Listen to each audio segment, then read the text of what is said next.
Glad you're here. Tonight we're diving deep into the complete lore of Hornet from Hollow Knight, exploring her story, her mysteries, and her place in the fallen kingdom of Hallownest. If this helps you drift off, drop a comment letting us know where you're watching from, and when you wake up tomorrow, consider leaving a like and subscribing for more calming gaming lore. In the vast underground kingdom of Hallownest, there exists a figure shrouded in crimson and mystery. She moves through the ruins with purpose and grace, her needle flashing in the darkness, her voice calling out challenges to those who dare enter her domain. This is Hornet, the princess protector of Hallownest's fading remnants, and her story is one of duty, sacrifice, and a burden carried across generations. To understand Hornet, we must first understand the world she inhabits.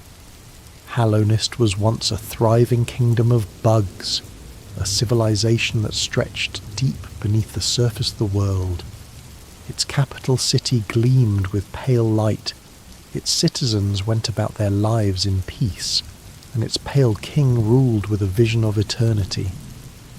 But like all kingdoms built on secrets, Hallownest fell, and the ruins we explore in Hollow Knight are merely the skeleton of what once was. The collapse of Hallownest came from within, from an infection that turned bugs into mindless husks, their eyes glowing with orange light as they lost all sense of self. This plague, known as the infection or the Radiance's influence, spread throughout the kingdom despite the Pale King's attempts to contain it. The streets that once bustled with life became empty. The grand buildings that once housed families became tombs, and in the silence that followed, Hornet remained, Shu Hu Jiao, what little was left. But who is Hornet really? To answer this question, we need to go back to the time before the kingdom's fall, to a meeting between two very different rulers. The Pale King, who governed Hallownest with his prescient mind and cold logic, and Hera the Beast, who ruled the distant den of Deepnest as its fearsome queen. These two leaders made an agreement, a bargain that would change the fate of the kingdom and bring Hornet into existence. Hera was one of the three dreamers, special individuals who gave up their waking lives to maintain a seal. This seal was crucial to the Pale King's plan to contain the infection. He had created a vessel, a being meant to contain the source of the plague within itself, locked away and forgotten. But such a vessel needed to be held in place, kept in its prison through the power of a magical seal. The dreamers were the anchors of this seal, their eternal sleep maintaining the lock that kept the infection at bay. But Hera did not agree to become a dreamer without conditions. She was a proud ruler, a fierce protector of her people, and she understood the weight of what the Pale King asked of her. To give up her life, to enter an endless sleep from which she could never wake, was no small sacrifice. So she made her demand. In exchange for becoming a dreamer, the Pale King would give her a child.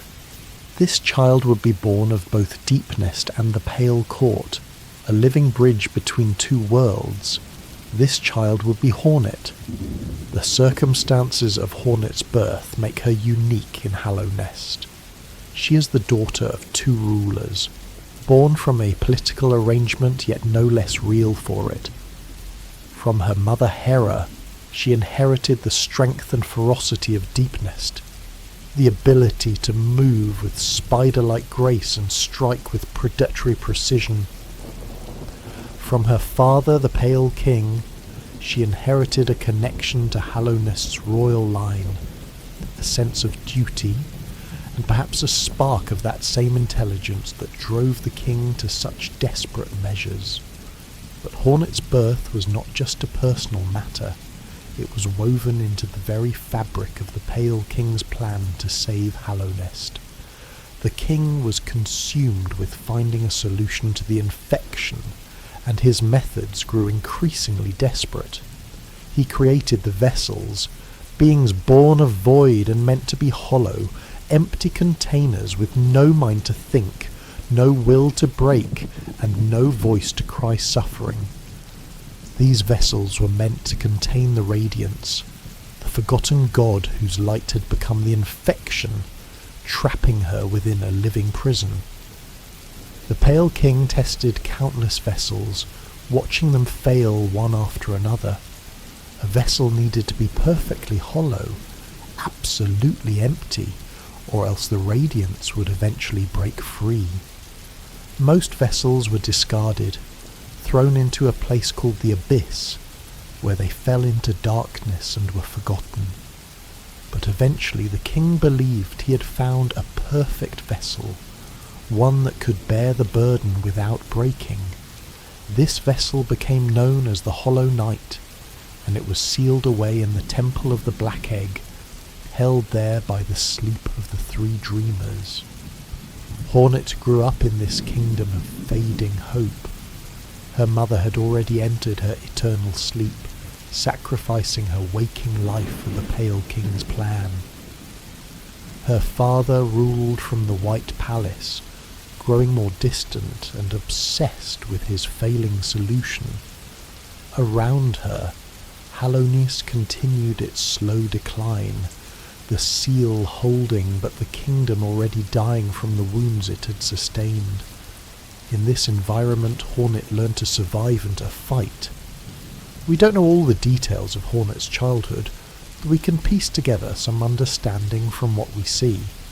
She learned to wield a needle, a weapon that becomes an extension of herself in combat.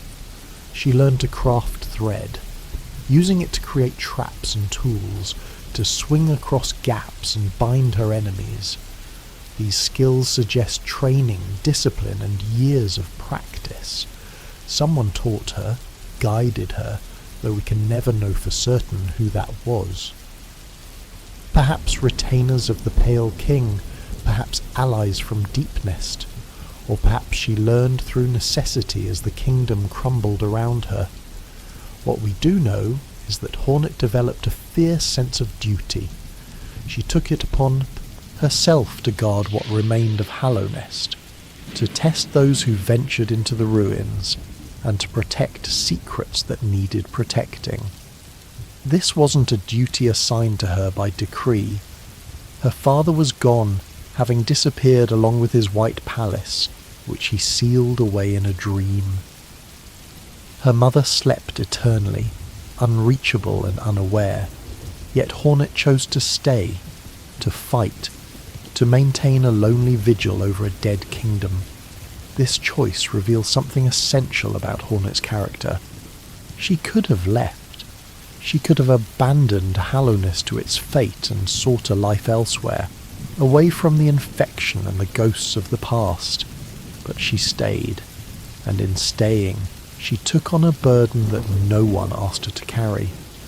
This speaks to a sense of responsibility that runs deep, perhaps inherited from both her parents, both of whom sacrificed greatly for what they believed was the greater good.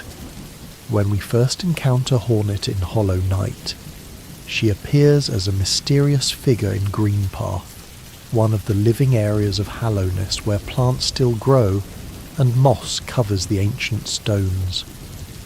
She watches the player character, the knight, from a distance before confronting them in battle. This first encounter establishes Hornet as both a guardian and a test. She wants to know what this new vessel is capable of, whether it has the strength and determination to do what needs to be done. Her words during this first meeting are cryptic but meaningful. She speaks of proving oneself through battle, of the kingdom's fate hanging in balance, and of ghosts that must be laid to rest. To outsiders, these might seem like the ravings of just another Hallownest citizen driven mad by isolation. But Hornet is perfectly sane, perfectly aware. She speaks in riddles, not because she's confused, but because she's careful. Some truths are dangerous. Some knowledge could doom the bearer, and so she tests first and explains later. After the knight defeats her in Greenpath, Hornet retreats, but she continues to observe. She appears again in the fungal wastes, outside the City of Tears, where she watches from above, saying nothing but clearly keeping track of the knight's progress.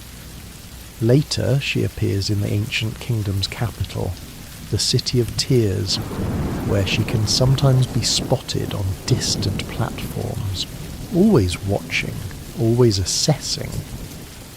The second true confrontation with Hornet happens in the heart of the ruined kingdom, in an area that contains many of Hallownest's secrets. Here, she tests the knight again, this time with greater ferocity and skill. She's had time to measure their abilities, and she holds nothing back. Her movements are faster, her attacks more varied, her thread traps more cunningly placed. This is Hornet at her full strength, a warrior who has survived the fall of a kingdom and emerged as one of its most formidable defenders. But why does Hornet fight the knight? What is she really testing for? The answer lies in understanding what the knight represents and what Hornet knows about the Pale King's plan. The knight is another vessel, born from the same process that created the Hollow Knight. It was one of the many cast aside, thrown into the abyss, and presumed lost. But somehow, this vessel escaped. It climbed back out of the darkness, left Hallownest entirely, and now has returned. Hornet recognizes what the knight is. She can see that it's a vessel, and she understands the implications. The Hollow Knight is failing. The seal is weakening. The infection is spreading again, slowly but surely. The kingdom is dying for the second time, and soon the infection will break free completely, spilling out beyond Hallownest's borders to consume whatever lies beyond.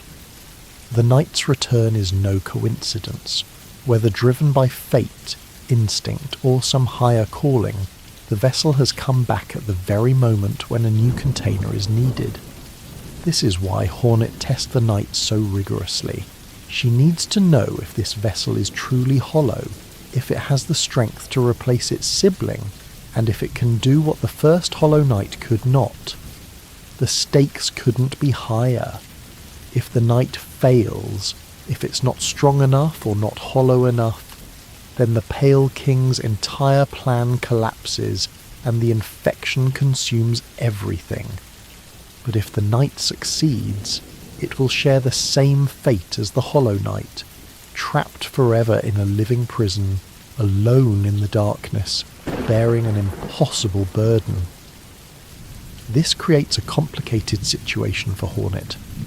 On one hand, she needs the knight to be strong enough to contain the infection. The alternative is apocalypse, the end of everything. On the other hand, she knows the cost of success. She knows what happened to the Hollow Knight, how it suffered, how it was sealed away and left to endure unimaginable torment. If the knight takes its place, it will suffer the same fate. And Hornet will have been partly responsible for sending another vessel to that doom. This tension runs through all of Hornet's interactions with the knight. She helps them, warning of dangers and offering cryptic guidance. She hinders them, testing them with her needle and traps. She watches them, tracking their progress through the ruins, and beneath it all, there's a current of something that might be respect, or sympathy, or perhaps even a kind of familial recognition. The knight is, after all, technically her sibling, born from the same father, though through very different means. As the knight progresses through Hallownest, breaking the seals and awakening the dreamers one by one, Hornet's role begins to shift. She's no longer just a guardian testing an intruder. She becomes something more like a witness, someone who has seen the full scope of the tragedy and who will be there to see how it ends. When the night enters the dream of Hera the Beast, Hornet is there, standing beside her mother's sleeping form. The scene is heavy with emotion, though Hornet shows none outwardly. This is the first time in who knows how many years that mother and daughter have been in the same space, even if Hera is unreachable in her eternal dream. The relationship between Hornet and Hera is something we can only glimpse. Hera made her choice before Hornet was old enough to understand, entering her sleep and leaving her daughter behind. Did they have time together? Did Hera teach Hornet about deepness and its ways? Did she hold her daughter and tell her stories of the weavers and the beasts that inhabited the deep places? We can't know for certain, but the fact that Hornet guards Hallownest so fiercely suggests that she understands and perhaps even agrees with the sacrifice her mother made. Throughout the game, Hornet drops hints about her knowledge and her concerns. She mentions ghosts several times, referring to the unfinished business of Hallownest's past. She speaks about the kingdom's fate and the need for action. She warns that the seals won't hold forever and that something must be done. But she never fully explains the situation, never lays out the entire truth. This restraint is characteristic of Hornet. She believes in proving oneself through action rather than words, in earning knowledge through trials rather than receiving it freely. There's also the question of what Hornet knows about the Pale King's disappearance. The White Palace, the king's seat of power, was sealed away into a dream, hidden from the waking world. The Pale King himself vanished, leaving behind only his workshop, his failed experiments, and the consequences of his plans. Did Hornet see him before he disappeared? Did he explain anything to her? Or did he simply vanish one day, adding another abandonment to her collection? The game offers no clear answers, but Hornet's attitude toward the king seems complex, mixing duty with what might be disappointment or anger. As the story progresses toward its climax, Hornet's involvement becomes more direct.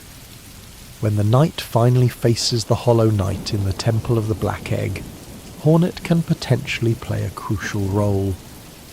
In certain endings, she actually enters the temple to help, breaking through the sealed doors to provide assistance during the battle.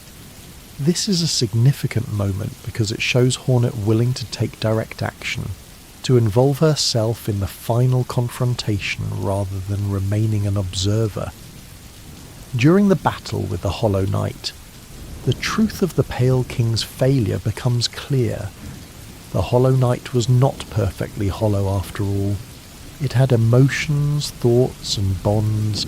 It cared about things.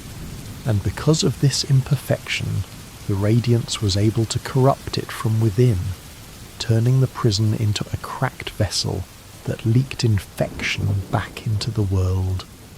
The Hollow Knight is in agony, the infection bursting from its body, and yet it's still trying to fulfill its purpose, still trying to contain what it was created to contain. This is the tragic heart of Hallownest's story, and Hornet has lived with this knowledge perhaps for years. She knew or suspected that the seal was imperfect, that the Hollow Knight was suffering, that the plan had flawed from the start. Yet what could she do? Breaking the seal early would have released the infection immediately. Leaving it in place at least bought time, even if it meant prolonging the Hollow Knight's torment. These are the kinds of impossible choices that Hornet has had to live with. Decisions with no good options, only less terrible ones. The game offers multiple endings. and Hornet's role varies depending on which path the knight takes. In some endings, the knight simply takes the Hollow Knight's place, becoming the new seal, trapping itself in the temple with the radiance locked inside. If this happens, Hornet is left outside, having witnessed another vessel sacrifice itself, another being trapped in eternal suffering for the sake of containing the infection. The cycle continues. The problem is postponed rather than solved, and Hornet remains as the guardian of a kingdom that's still dying, just more slowly. But there are other possibilities, paths that require the knight to go deeper, to learn more, to gain power that goes beyond simple strength. If the knight can master the void, the primordial force from which the vessels were born, then it can challenge the radiance directly, confronting the source of the infection in her dream realm. This path leads to a different outcome, one where the cycle might actually be broken rather than merely continued. In the ending where the knight destroys the radiance, Hornet's presence is still felt. She's been a part of the knight's journey throughout, testing, guiding, and witnessing. The destruction of the radiance would mean the end of the infection, the lifting of the curse that's plagued Hallownest for so long. But it would also mean the end of the knight, who becomes consumed by the void in the process of destroying the god of light. Hornet would be left as perhaps the only thinking being still alive in Hallownest, the last guardian of a kingdom that's finally free of the infection but also completely empty. However, the most intriguing ending for understanding Hornet's future comes from the game's additional content, known as the Godmaster endings. In these scenarios, if certain conditions are met, we see a brief cutscene after the Radiance's defeat. Hornet is shown in the ruins, and there's a suggestion that something has emerged or awakened, something connected to the void and to the night.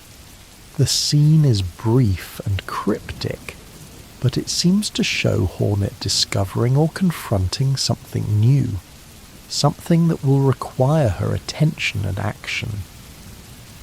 This leads us to consider Hornet's future beyond the events of Hollow Knight, a future that will be explored in the upcoming game Silksong. While we should be careful not to assume too much about a game that hasn't been released, we know that Silksong will feature Hornet as the protagonist, taking her to new lands beyond Hallownest. This suggests that whatever happens at the end of Hollow Knight, Hornet's story is far from over. She will face new challenges, explore new kingdoms, and continue her journey. But let's return to who Hornet is within the context of Hollow Knight itself. Beyond her role in the plot, what defines her as a character? First and foremost, she's a warrior. Her combat prowess is undeniable. She moves with incredible speed and precision, her needle striking from unexpected angles, her thread creating obstacles and opportunities in equal measure. She can leap great distances, dash through the air, and land attacks with devastating accuracy. Fighting Hornet is often considered one of the highlights of Hollow Knight because of how it feels like a true duel, a test of skill against a skilled opponent. But Hornet is more than just her fighting ability. She's intelligent and perceptive, able to recognize the night for what it is and understand the implications of its return. She's strategic, choosing when to confront directly and when to observe from a distance. She's articulate, her words carefully chosen to convey meaning without revealing too much. And she's principled, acting according to a code of duty and honor that she's chosen for herself rather than having it imposed from outside. There's also a loneliness to Hornet that's easy to overlook but important to acknowledge. She's alone in a way that few other characters in Hollow Knight are. Her mother sleeps eternally, unreachable. Her father vanished, leaving no explanation. The kingdom she guards is populated only by the dead, the dying and the mindless infected. She has no companions, no one to talk to, no one who shares her burden or understands her position. For years, possibly decades, she's carried out her self-appointed duty in complete isolation. This isolation might explain some of Hornet's behaviour. Her initial hostility toward the night could be partly defensive, a reaction to years of having no one else around who could be considered an equal or an ally. Her cryptic way of speaking might be habit formed from having no one to talk to, her thoughts turning inward and becoming private. Her fierce independence might be a shield, protecting her from the pain of further loss or abandonment. Yet despite this loneliness, Hornet never breaks.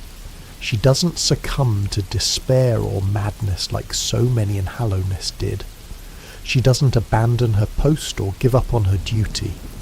She continues, day after day, maintaining her vigil, keeping her skills sharp and waiting for whatever comes next. This resilience is perhaps her most admirable quality, a strength that goes beyond physical combat into something deeper and more fundamental. The symbolism surrounding Hornet is rich and worth exploring. Her red cloak and shell stand out dramatically against the muted colours of Hallownest's ruins, marking her as something vital and alive in a world of death and decay. Red often symbolises blood, life, passion, and danger, all qualities that apply to Hornet.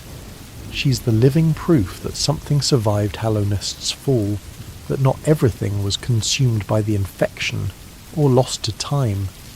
Her needle is another important symbol. Unlike the knight's nail, which is a solid blade, Hornet's needle is thin and precise, more surgical tool than weapon. It requires skill to use effectively, representing Hornet's reliance on technique and training rather than brute force. The needle is also associated with thread and weaving, connecting Hornet to the weavers of Deepnest, a group of skilled artisans who could craft with silk and thread. This connection to weaving is literal in Hornet's case, since she uses thread in combat and travel, but it's also metaphorical, suggesting that she's weaving together the strands of Hallownest's fate, trying to create a pattern that leads to salvation. Her voice is distinctive too, rendered in the game through unique sounds that set her apart from other characters. When Hornet speaks, we hear something different from the usual bug chatter that represents most dialogue in Hollow Knight. Her voice has an edge to it, a sharpness that matches her personality. The words she speaks are few but memorable, lines like "Git Gud" becoming famous among players for their challenging tone and encouragement to improve. The relationship between Hornet and the Knight is one of the most fascinating aspects of both characters. They are siblings in a sense, both children of the Pale King, yet they couldn't be more different. The Knight is silent, hollow, a being created to be empty. Hornet is vocal, full of purpose, a person born naturally rather than created for a specific function. The Knight moves through Hallownest as an outside force returning, while Hornet is an inside force that never left. Yet they're drawn together by circumstance and fate, their paths intersecting repeatedly as the story unfolds. There's debate among fans about whether Hornet feels any affection or familial bond toward the Knight. The evidence is mixed. She tests the Knight harshly, showing no mercy in combat, but she also helps in subtle ways, her warnings and observations serving as guidance. She objects to certain paths, trying to steer the Knight away from some choices, and in the end she involves herself directly, entering the temple to assist during the final battle. These actions suggest someone who cares about the outcome and possibly about the night itself, even if she'd never admit it openly. Hornet's relationship with Hallownest itself is complicated. She guards it, but does she love it? She protects its secrets, but does she honour its legacy? The kingdom was built on sacrifice and hard choices, on the Pale King's cold calculations, and the suffering of countless vessels discarded in pursuit of a solution. Hornet is herself a product of one of these bargains, born because the king needed her mother's cooperation. Does she resent this? Does she see herself as just another tool in the Pale King's grand design? The game doesn't answer these questions directly, but we can make some inferences. Hornet stayed when she could have left, suggesting some attachment to Hallownest, or at least to what it represents. She took on the role of guardian voluntarily, indicating a sense of duty toward the kingdom. But she also seems to recognise Hallownest's flaws, speaking about its ghosts and the need to lay them to rest, acknowledging that the past must be confronted and resolved rather than simply preserved. One of the most poignant aspects of Hornet's character is how she represents continuity in a world of endings. Hallownest has fallen, its citizens are mostly gone, its glory faded to ruins. The Pale King's plan failed. The dreamers sacrificed themselves for a seal that couldn't hold. The Hollow Knight suffered for nothing, its agony buy in time but not salvation. Everything that made Hallownest great has been lost.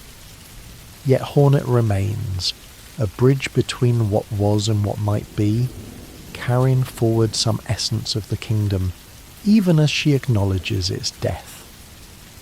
This role as continuity gives Hornet a unique perspective. She remembers or knows about Hallownest before its fall, either through her own experience or through stories and records. She's lived through the collapse, witnessing the slow death of the kingdom. And she'll potentially be there after, to see what rises from the ruins or to carry something of Hallownest to new places. This makes her a living chronicle, a keeper of history and memory in a world where so much has been forgotten. The physical spaces where we encounter Hornet are also meaningful. Greenpath, where we first meet her, is one of the few areas of Hallownest that still feels alive, with plants growing and creatures that aren't infected.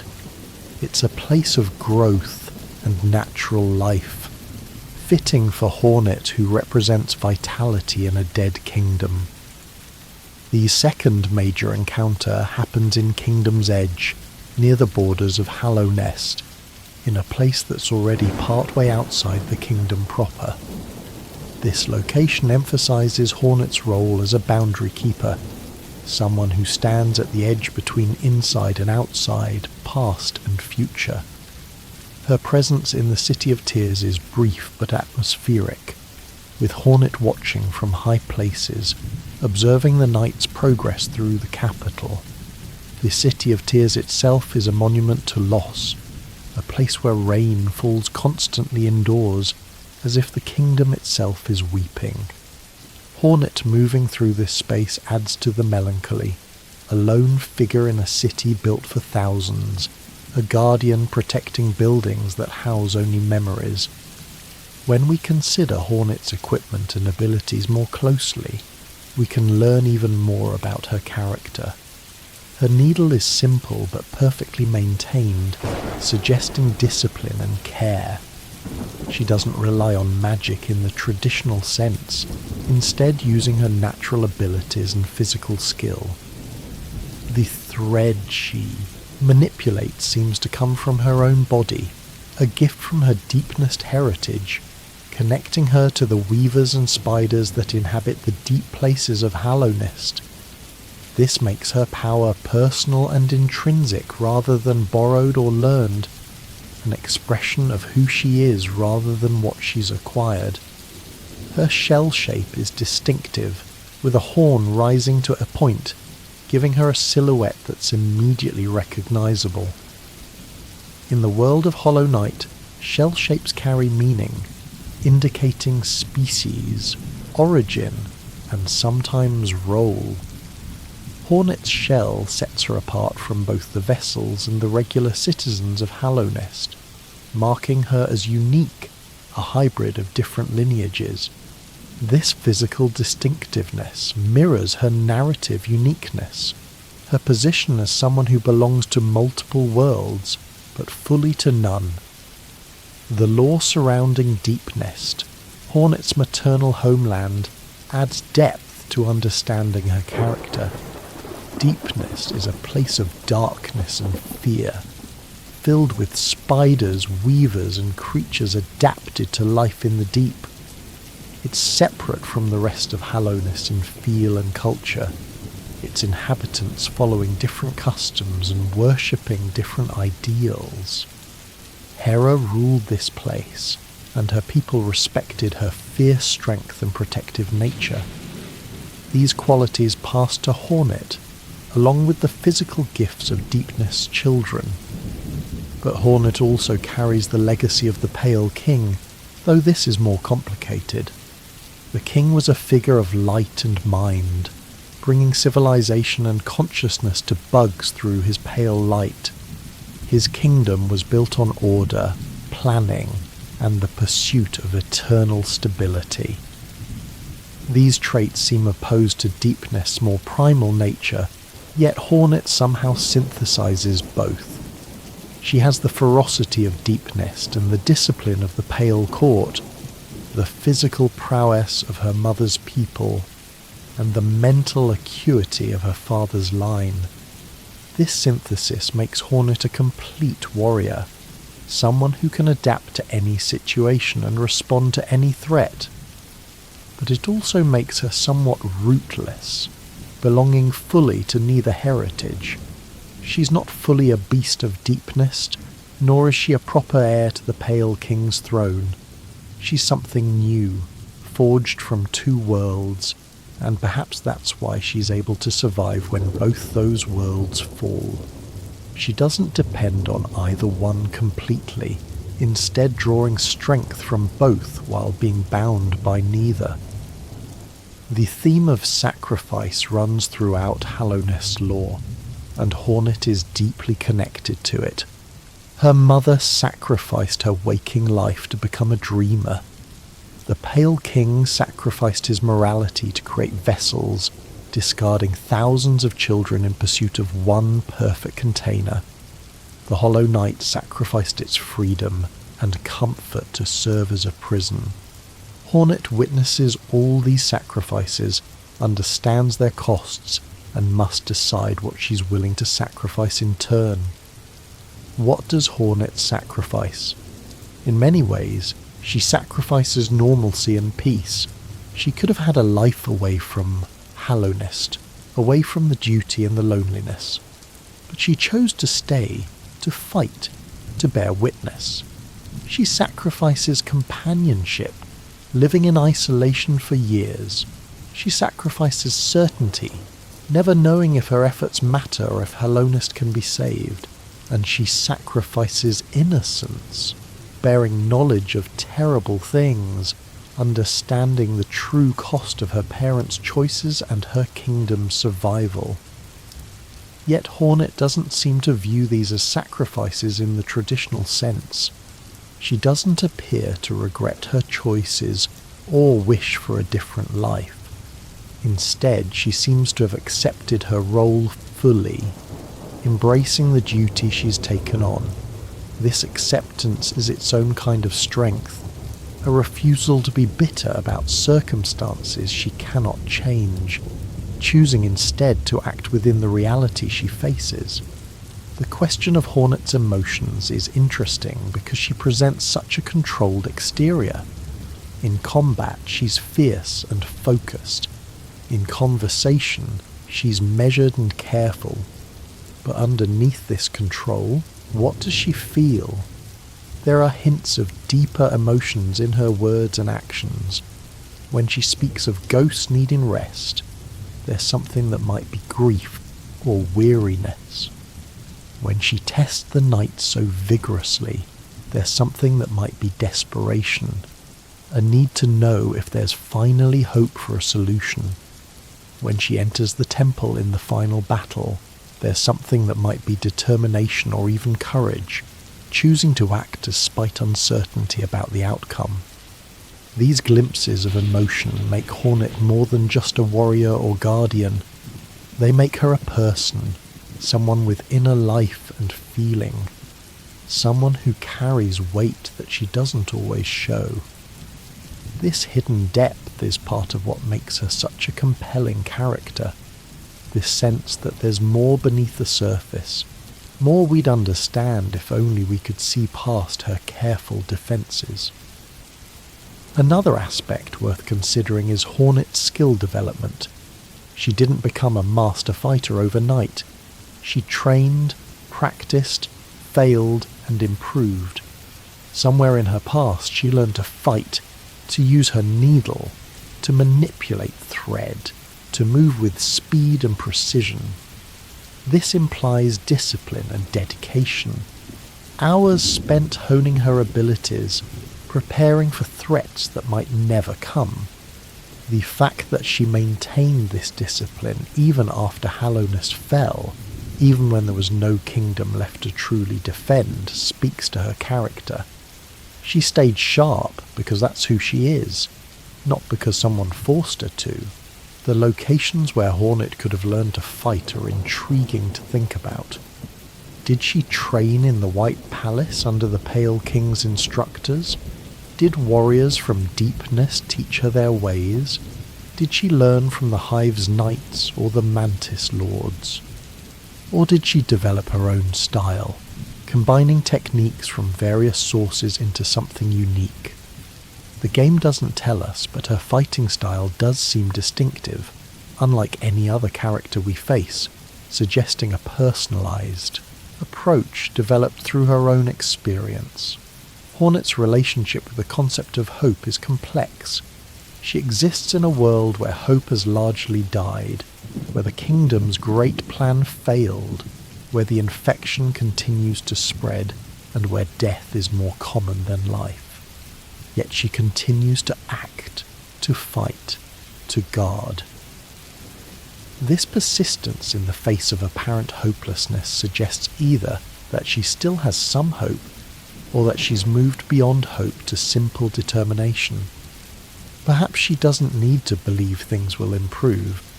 Perhaps she fights simply because it's what must be done, because someone has to, and she's the one who's there. This attitude toward duty without requiring hope is mature and somewhat tragic. It's the mindset of someone who has seen idealism fail, who understands that good intentions don't guarantee good outcomes, but who acts anyway because the alternative is surrender. Hornet has seen her father's great plan crumble. She's watched her mother sleep eternally for a cause that didn't save the kingdom. She knows the Hollow Knight sacrifice brought time but not salvation. Yet still she fights, suggesting a kind of existential courage, acting meaningfully in a world that might be meaningless. The way Hornet speaks about the knight's journey reveals her understanding of narrative and fate. She talks about proving oneself, about tests that must be passed, about facing what must be faced. This language suggests she sees the knight's return not as random but as somehow significant, part of a larger pattern or story. Whether she believes in fate literally or simply recognizes the weight of the moment, she treats the knight's presence as important, as potentially meaningful in ways that transcend mere coincidence. This awareness of narrative makes Hornet almost a storyteller figure, someone who understands the story of Hallownest and the knight's place in it. She tests because tests are part of how stories work, how heroes prove themselves worthy of their quests. She watches because witnesses are necessary to stories, to acknowledge and remember what happens. She involves herself in the ending because endings require all the important characters to be present to see how the tale concludes. Yet Hornet is also part of the story herself, not just a storyteller but a character with her own arc. Her journey moves from isolation to connection, from merely guarding to actively participating, from testing to trusting. By the end, when she enters the temple to help, she's completed a transformation of her own, moving from solitary guardian to active participant, from observer to ally. This character growth happens subtly, without fanfare, but it's there for those who pay attention. The visual design of Hornet deserves appreciation for how much it communicates without words. Her red colour scheme against Hallownest's blacks, whites and greys makes her stand out visually, ensuring players always notice her presence. The flow of her cloak suggests movement and grace, while the sharpness of her horn and needle suggest danger and precision. Her relatively small size compared to some of Hallownest's inhabitants makes her speed and skill seem even more impressive. A small fighter taking down much larger opponents through technique rather than size. Her animations are also expressive, conveying personality through movement. The way she holds her needle, the way she moves between attacks, the way she stands when not fighting, all communicate confidence and capability. Even her idle animations when she's simply watching from a distance suggest alertness and readiness, a warrior always prepared for action. This attention to visual storytelling makes Hornet feel real and alive, a character who exists even when we're not directly interacting with her. The mystery surrounding what happens to Hornet after Hollow Knight's ending is intentional and effective. The game doesn't give us clear answers about her future, leaving space for imagination and for the story to continue beyond what we see. This openness is fitting for Hornet, who has always been somewhat mysterious, revealing only what she chooses to reveal and keeping much hidden beneath her composed exterior. When we consider Hornet's place in the broader themes of Hollow Knight, she represents several important ideas. She's a survivor in a world of victims, someone who endured when almost everyone else fell. She's a bridge between past and future, carrying knowledge of what was while moving toward what might be. She's chooser of duty in a world where many had duty thrust upon them. Someone who took on responsibility freely rather than being forced or created for a purpose. She also represents the idea that not all problems can be solved by a single grand plan. The Pale King tried to solve the infection through one massive scheme, the creation of a perfect vessel. He poured all his resources and hope into this single solution, and when it failed, it took the kingdom down with it. Hornet, by contrast, doesn't seem to believe in ultimate solutions. She persists, she adapts, she responds to situations as they arise. Her approach is more organic, more flexible, perhaps wiser in its acknowledgement that life is messy, and problems rarely have perfect answers. The contrast between Hornet and the Hollow Knight is particularly striking and thematically rich. The Hollow Knight was created to be a tool, an empty container with no purpose beyond its function. It was meant to have no thoughts, no feelings, no identity.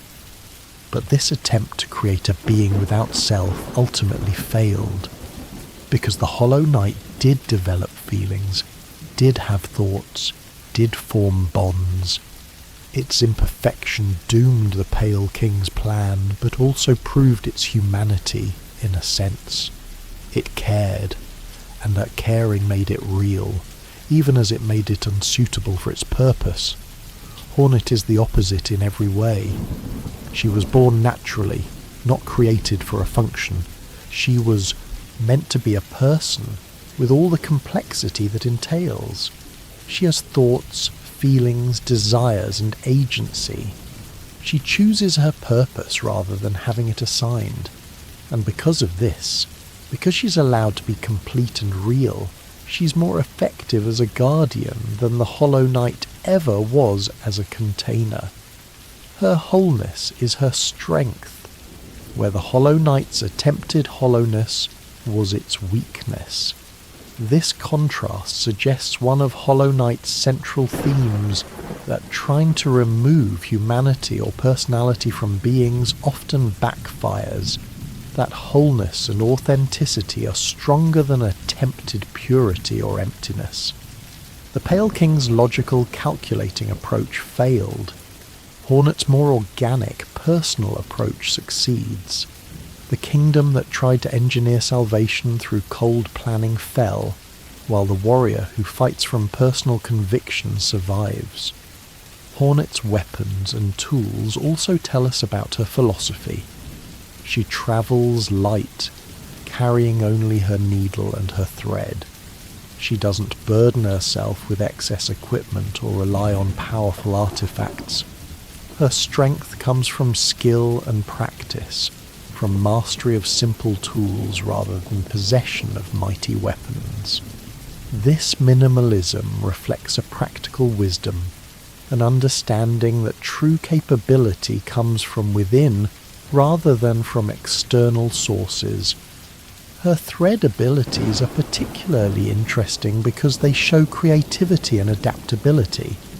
She uses thread to create traps, to swing across gaps, to bind enemies, to set up advantageous positions. The same basic tool serves multiple purposes depending on the situation, showing Hornet's ability to think tactically and use resources efficiently. This versatility makes her dangerous in ways that go beyond simple combat power, making her an opponent who can control space and dictate the flow of battle. When we examine the specific words Hornet speaks throughout the game, each line carries weight and meaning. She doesn't waste words, speaking only when she has something worth saying. Her challenges to the knight are direct and clear. Her warnings are precise. Her observations are insightful. This economy of language reflects a personality that values substance over style, results over rhetoric. She's not trying to impress anyone with flowery speech. She's communicating what needs to be communicated, nothing more and nothing less. Yet her words also carry emotion beneath their surface simplicity. When she says the ghosts of Hallownest will be at rest, there's longing in that statement, a desire for an end to suffering and struggle. When she warns that the kingdom's fate hangs in balance, there's urgency despite her controlled tone. When she acknowledges the knight's strength after defeating her, there's respect earned through combat. These emotional undertones make her statements more powerful, giving depth to what might otherwise seem like simple gameplay dialogue. The fact that Hornet can speak at all is significant in Hallownest's context. Many characters in the game are either mute like the knight, or they speak in ways we don't fully understand, represented by symbols and sounds rather than words. Hornet speaks clearly, in a language we comprehend, marking her as someone meant to communicate, to convey meaning, to be understood. This ability to communicate places her in a position of potential leadership or guidance, someone who can articulate vision and purpose for others who might follow. Her criticism and challenges to the knight, particularly the famous "Git good" line, show another side of Hornet's character. She believes in tough love, in pushing others to improve rather than coddling them. She doesn't lower the bar to make things easier. Instead, she maintains high standards and expects others to rise to meet them. This approach might seem harsh, but it comes from respect, a belief that the knight is capable of more and should strive to achieve it. She wouldn't bother challenging someone she thought was hopeless. This attitude reflects how she probably treats herself as well. Hornet likely pushes herself constantly, training and improving, never settling for good enough when she could be better. Her skills didn't come from natural talent alone, but from relentless practice and self-criticism, from setting high standards and working to meet them.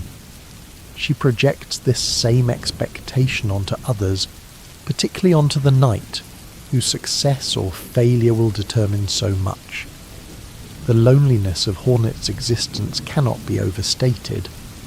Imagine spending years, possibly decades, in the ruins of a dead kingdom, with no one to talk to, no one who understands your burden, no one to share the weight of duty and memory.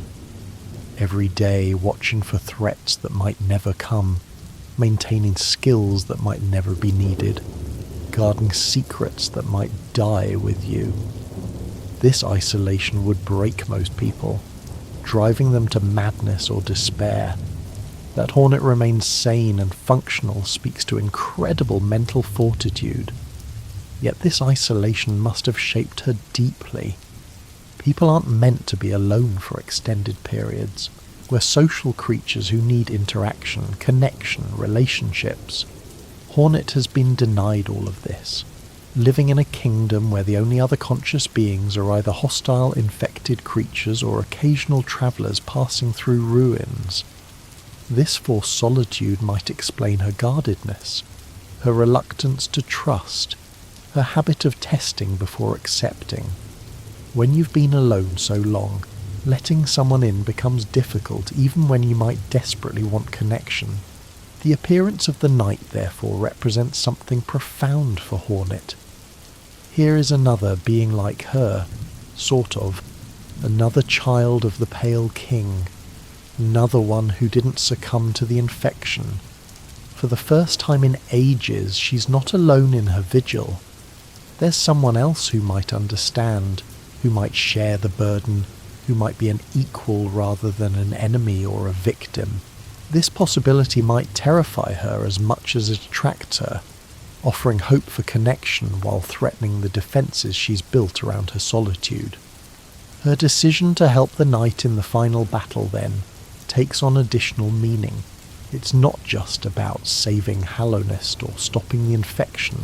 It's also about choosing not to be alone anymore, about accepting an ally, about trusting someone else to stand beside her in the crucial moment. For someone who's been isolated so long, this choice to trust and cooperate is as significant as any combat victory, a personal breakthrough that matches the narrative climax.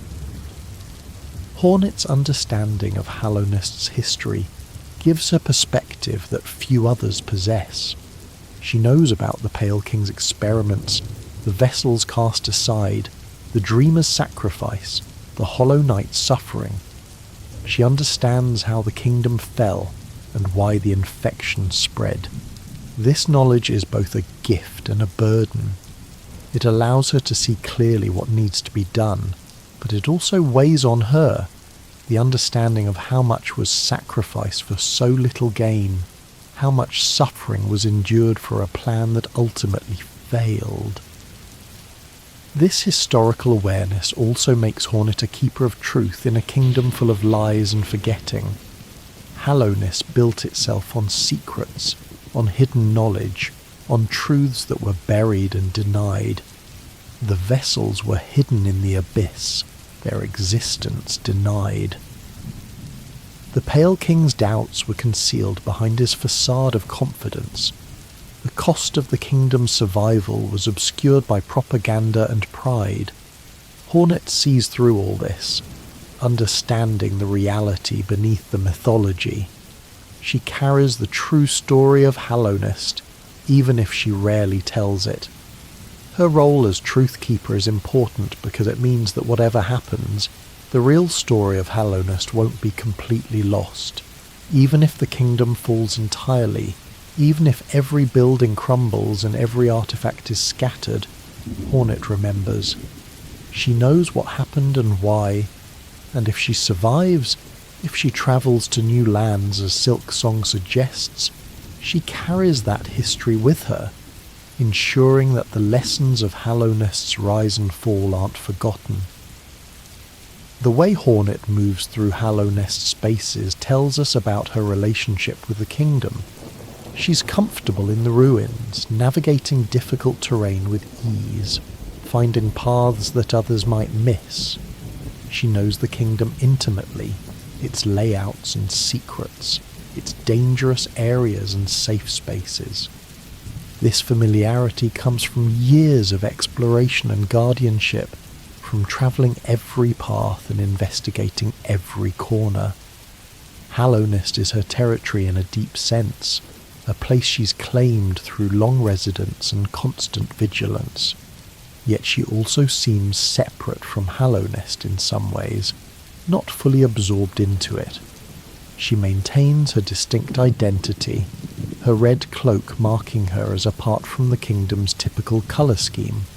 She doesn't live in any of the kingdom's structures that we know of, instead seeming to roam freely, appearing wherever she's needed. This combination of intimacy and separation reflects her complex relationship with Hallownest, connected to it by duty and history but not defined by it, able to leave if necessary but choosing to stay.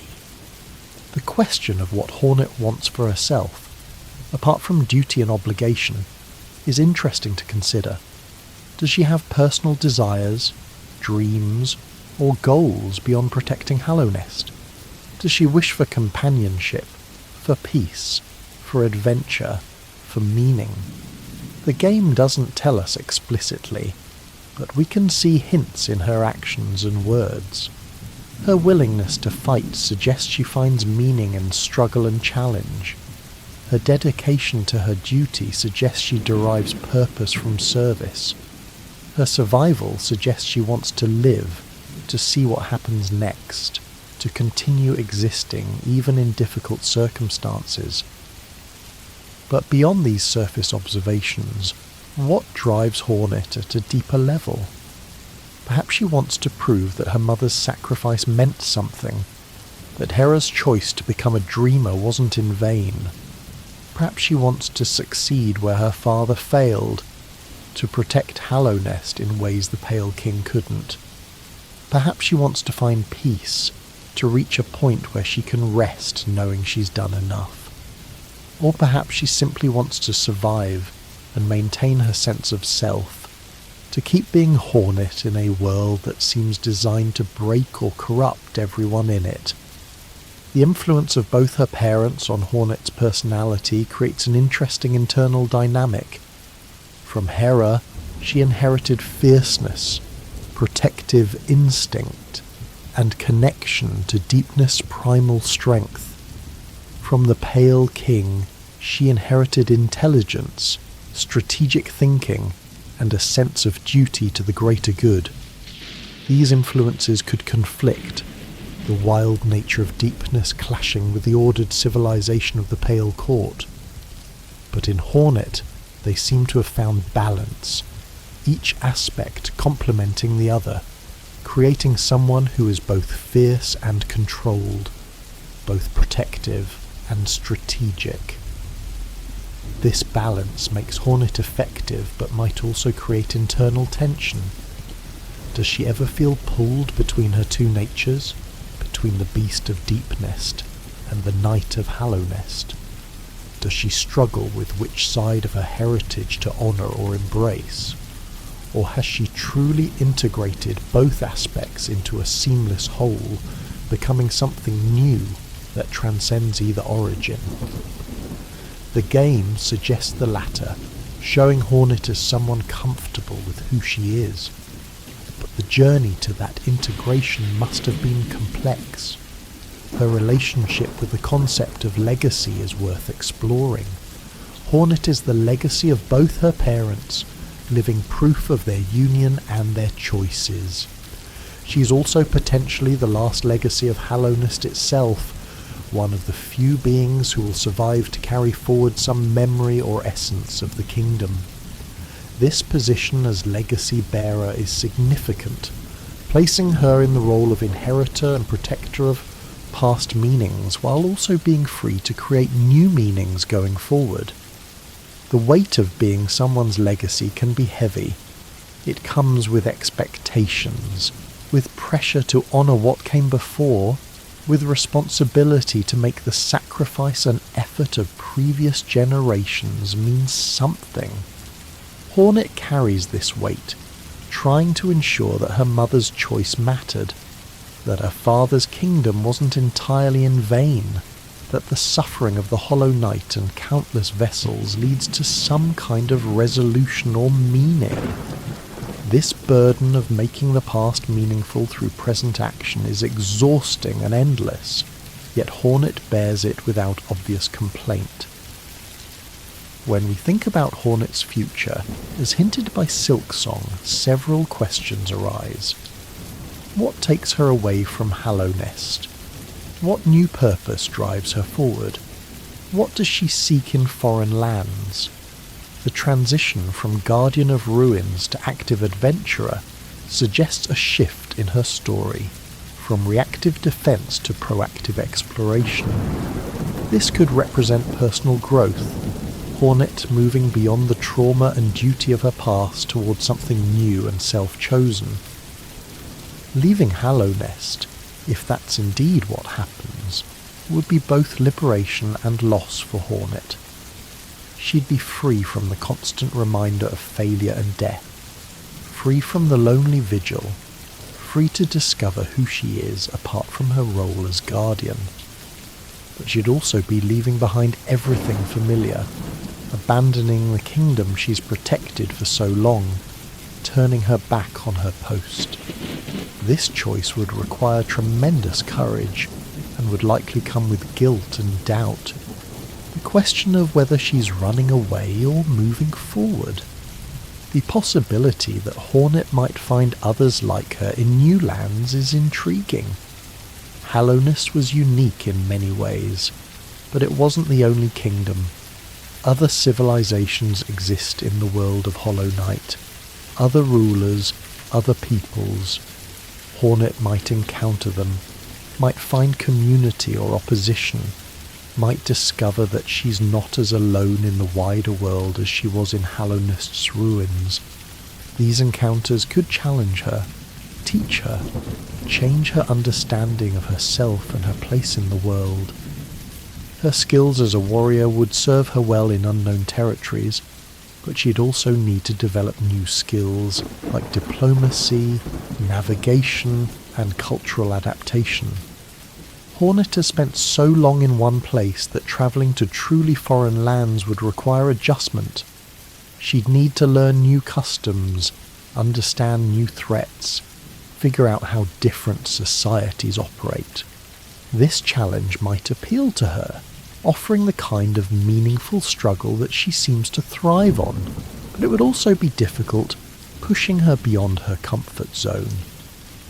The thread abilities Hornet possesses connect her to a larger tradition of weavers and silk crafters in the Hollow Knight world. The weavers of Deepnest were renowned for their skill, creating intricate works and deadly traps from silk. Hornet inherited this ability, though, perhaps not the full scope of knowledge that the weavers once possessed. This connection to an ancient tradition gives her abilities historical depth, linking her to a craft and culture that predates even Hallownest in some ways. If Hornet encounters other weavers or silk workers in her travels, she might learn more about this aspect of her heritage, deepening her understanding of where she comes from and what her abilities represent. She might discover new techniques, lost knowledge, or even relatives, others who share Hera's bloodline or the Weaver's legacy. These discoveries could fill in gaps in her understanding of herself, answering questions she's carried for years. The theme of motherhood and maternal sacrifice runs through Hornet's story in complex ways. Her mother gave up everything to become a dreamer, choosing duty over the chance to raise her daughter, to see her grow, to be present in her life. This sacrifice was noble in its intentions, meant to save the kingdom, but it also meant Hornet grew up without her mother, without that guidance and presence. How does Hornet feel about this? Does she honour the sacrifice or resent the absence? Probably both, in that complicated way that children of absent parents often feel. Hera's choice also sets a precedent for Hornet, an example of putting duty before personal desire, of sacrificing for the greater good. This example has clearly influenced Hornet, who makes similar choices, staying at her post, foregoing companionship and easier paths in service of what she sees as necessary. In this way, she follows in her mother's footsteps, repeating the pattern of sacrifice even without being asked to. This cycle of self-denial for duty's sake is both admirable and sad, showing strength of character while also highlighting the cost of such strength. The absence of father figures in Hornet's life after a certain point mirrors her mother's absence. The Pale King disappeared, sealing himself and his palace away in dreams, leaving Hornet without guidance or explanation. Unlike Hera, whose sacrifice was deliberate and explained, the Pale King simply vanished, abandoning his kingdom and his daughter without warning. This abandonment might sting differently than her mother's sacrifice, lacking the nobility of conscious choice, feeling more like desertion or retreat. How Hornet processes these parental absences shapes who she becomes. Without parents to rely on or rebel against, she had to define herself independently, choosing her own values and path. This could have made her lost or directionless, but instead it seems to have made her self-reliant and strong, someone who doesn't need external validation or permission to act. She became her own authority, her own guide, self-sufficient in ways that people with present parents rarely need to be. The visual and thematic connection between Hornet and spiders is subtle, but present. Deepness is full of spiders and spider-like creatures, and Hornet's thread abilities link her to arachnid traits. Spiders are often associated with weaving, with creation and destruction, with patience and predatory skill. They build intricate webs and wait for prey, combining craftsmanship with hunting. These associations fit Hornet well. She's patient, skilled, crafts with thread, and strikes with predatory precision when the moment comes. But Hornet is also distinctly not a spider in many ways. She's upright, humanoid in form, active rather than passive, confronting threats directly rather than waiting in webs. This combination of spider-associated traits with more straightforward warrior characteristics makes her unique, drawing from different sources to create something new. She's a weaver who fights in open combat, a hunter who doesn't hide, a crafter whose primary creation is battle itself. The red of Hornet's cloak and shell might symbolize many things beyond simple visual distinctiveness. Red often represents blood, life force, and vitality, all appropriate for someone who stands as one of the last truly living things in Hallownest. It can represent passion and intensity, qualities Hornet displays in combat. It can signify danger, warning others that she's not to be trifled with. And in some traditions, red represents protection, a guardian colour for one whose role is to guard and defend. The specific shade and brightness of Hornet's red varies slightly depending on lighting and location in the game, sometimes appearing deeper and darker, other times brighter and more vibrant. This variability might reflect her adaptability, her ability to fit different contexts and roles, In bright areas, she stands out dramatically, impossible to miss. In darker areas, she becomes more subtle, still visible but less overwhelming. This visual flexibility mirrors her tactical flexibility, her ability to approach different situations in different ways. Hornet's movements during combat showcase a fighting style that emphasizes mobility and positioning over raw power. She doesn't try to overpower opponents through strength, but instead uses speed, precise strikes, and spatial control to win battles. This approach requires intelligence and practice, understanding of angles and timing, ability to read opponents and predict their moves. It's a thinking fighter's style, one that values skill over statistics. This combat philosophy probably extends to how Hornet approaches problems in general. She's not someone who tries to force solutions through brute effort. Instead, she looks for the right approach, the precise angle, the moment of opportunity. She's patient when patience is needed, but explosive when action is required. She adapts to circumstances rather than trying to make circumstances adapt to her. This flexibility of approach is part of what makes her effective, where more rigid thinkers like the Pale King failed. The silences in Hornet's story are as important as what's explicitly shown. We don't see her grief, but we know she must grieve. We don't see her doubts, but she must have them. We don't see her moments of weakness or fear, but everyone has them. These hidden aspects of her character exist in the negative space, in what's not shown, inviting us to imagine the full person behind the controlled warrior facade. This restraint and characterization makes Hornet feel more real, more human, because real people don't expose everything about themselves openly. The game trusts players to understand that there's depth beyond what's explicitly stated, that Hornet's brief appearances and cryptic words represent just the tip of a much larger inner life.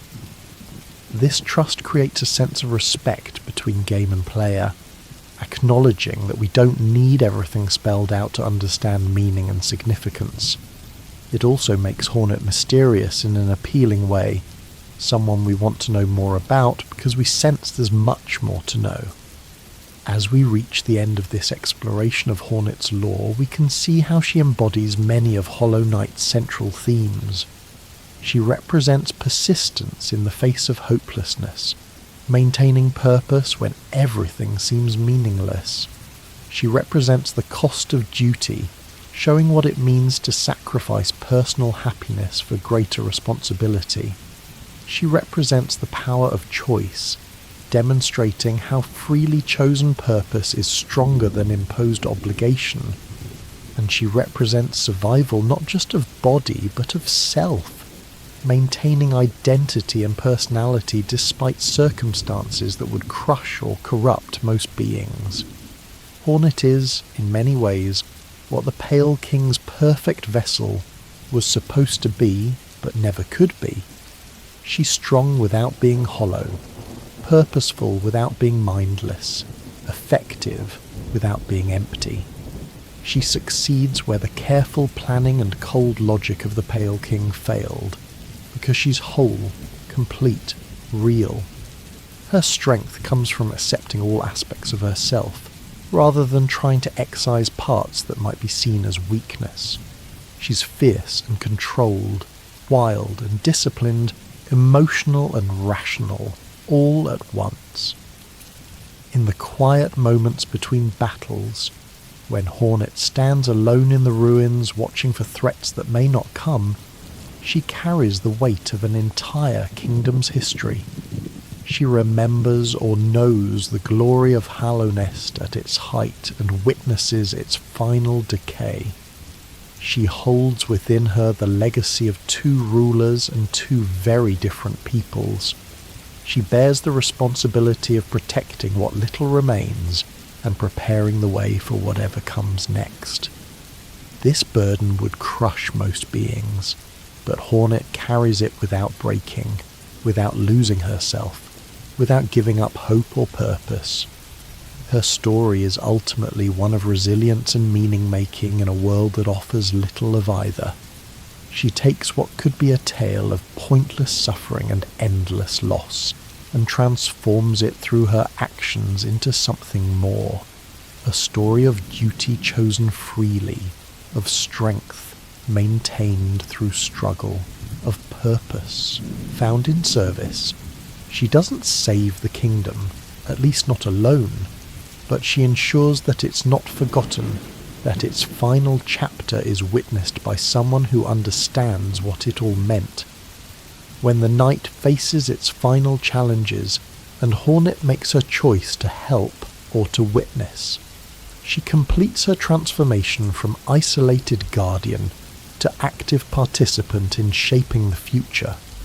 She steps out from the shadows of watching and testing into the light of direct action.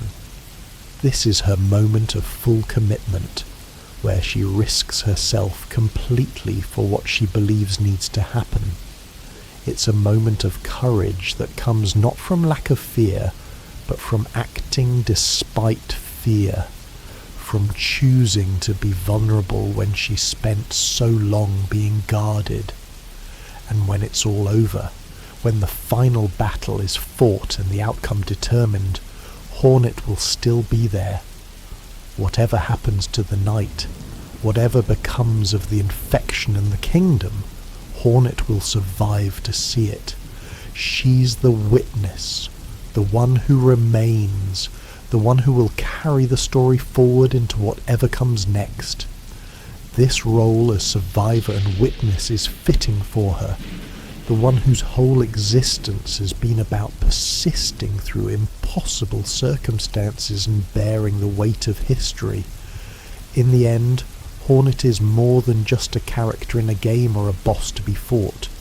She's a symbol of what it means to find purpose in difficult circumstances, to choose duty freely, to maintain integrity when everything around you falls apart. She's a reminder that strength isn't just about power or skill, but about resilience, persistence, and the courage to keep going when there's no guarantee of success. She's proof that even in the darkest places, even in dead kingdoms and broken worlds, there can still be beings of honour, of purpose, of unbreakable will. Her red cloak will continue to flash through the ruins of Hallownest, or perhaps through new lands beyond.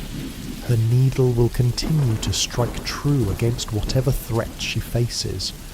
Her thread will continue to weave patterns of protection and power.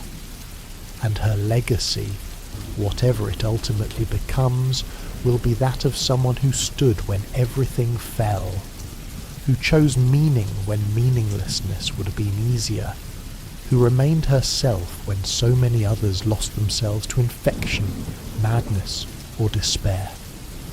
This is Hornet, Princess Protector of Hallownest, daughter of two rulers, guardian of ruins, keeper of secrets, survivor of apocalypse, and bearer of hope, however fragile that hope might be. Her story is not yet finished, and perhaps it never will be, for as long as there are kingdoms to guard, duties to fulfill, and challenges to face, Hornet will be there, red against the darkness, needle ready, thread spinning, voice calling out her challenge to prove yourself worthy of the path ahead. Sleep well knowing that in the fictional kingdom of Hallownest, someone still stands guard. In the stories we tell ourselves and the games we play, there are still warriors who choose duty, still guardians who maintain their posts, still beings of purpose and strength who remind us that resilience is possible even in the darkest circumstances.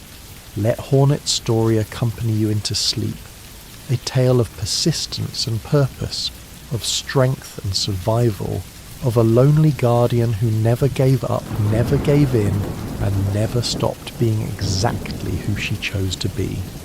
Good night.